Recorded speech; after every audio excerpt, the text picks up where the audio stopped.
Group பார்த்தீங்கன்னா செல் பண்ண போகிறாங்க. அது எவ்வளோன்னு பார்த்தீங்கன்னா 4200 கோடி. அதுலேயும் எதுன்னு பார்த்தீங்கன்னா அம்புஜா சிமெண்ட்ஸ்னு இருக்குல்ல, அதுதான். அதுவும் எப்போன்னு பார்த்தீங்கன்னா ஃப்ரைடே.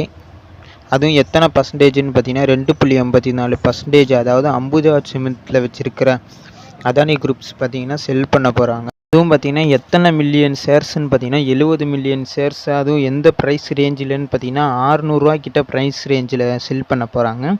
அதுவும் எத்தனை பர்சன்டேஜ் டிஸ்கவுண்ட்டில் கொடுக்குறாங்கன்னு பார்த்தீங்கன்னா 5% கிட்ட டிஸ்கவுண்ட்டில் தராங்க. அம்புஜா சிமெண்ட்ஸோட டெக்னிக்கல் அனலைஸ் பார்த்தீங்கன்னா அதோட டெக்னிக்கல் அனலைஸ் பாருங்கள்.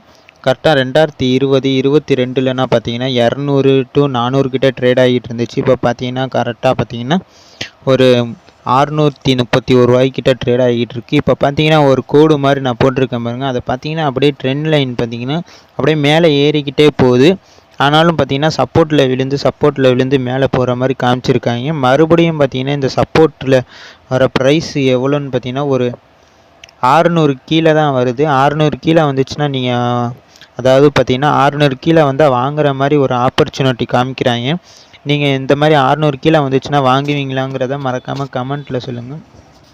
அதானி பார்த்தீங்கன்னா அப்ரூவல் வாங்கியிருக்காங்க. அதாவது பார்த்தீங்கன்னா லேண்ட்கோ மார்க் டேங்க்னு ஒரு பவர் கம்பெனி இருக்குது, அதை அக்யூர் பண்ணுவதற்கு. அதே மாதிரியே பார்த்தீங்கன்னா பஞ்சாப் ஹவுசிங் ஃபினான்ஸ் லிமிடெட்னு இருக்குல்ல, அந்த ஷேர்ஸையும் விற்க போகிறாங்க. அதுவும் யாருன்னு பார்த்தீங்கன்னா ஏசியா ஆப்பர்ச்சுனிட்டிஸ் வின்னு ஒரு கம்பெனி இருக்குது.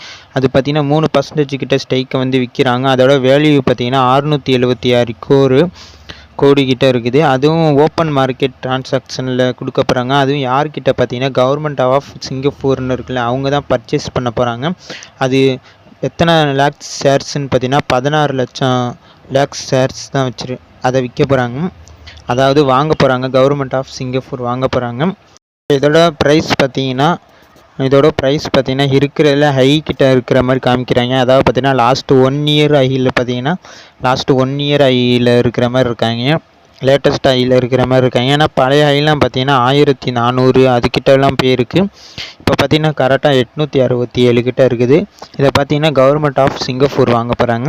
இதில் பார்த்தீங்கன்னா டெக்னிக்கல் அனலைஸ் பண்ணுறதுக்கு எதுவும் இல்லை. இப்போ பார்த்தீங்கன்னா அந்த கோடு பார்த்தீங்கன்னா இப்போ ரெசிஸ்டன்ட் பாயிண்ட்டுக்கிட்ட இருக்கிற மாதிரி இருக்குது. கரெக்டாக இங்கேருந்து கீழே விழ தான் வாய்ப்பு இருக்குது. அதாவது பார்த்தீங்கன்னா 600 கிட்ட வந்துச்சுன்னா வாங்குற மாதிரி காமிக்கிறாங்க. அதாவது பார்த்தீங்கன்னா கரெக்டாக 600 கிட்ட வந்துச்சுன்னா அது ஒரு சப்போர்ட் பாயிண்ட் மாதிரி காமிச்சிருக்காங்க.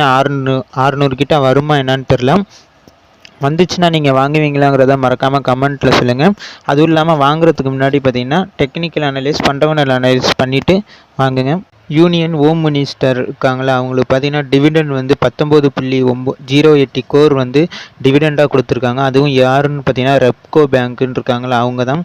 அதாவது பார்த்தீங்கன்னா க்ரோத்து பார்த்தீங்கன்னா ஃபினான்சியல் இயர் 2024 பார்த்தீங்கன்னா 11% கிட்ட ரிப்போர்ட் பண்ணி வச்சுருக்காங்க.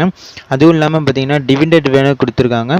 அதுவும் எவ்வளோன்னு பார்த்தீங்கன்னா யூனியன் ஹோம் மினிஸ்டருக்கு பார்த்தீங்கன்னா எவ்வளோ கொடுத்துருக்காங்கன்னு பார்த்தீங்கன்னா 19.08 கோர் கொடுத்துருக்காங்க.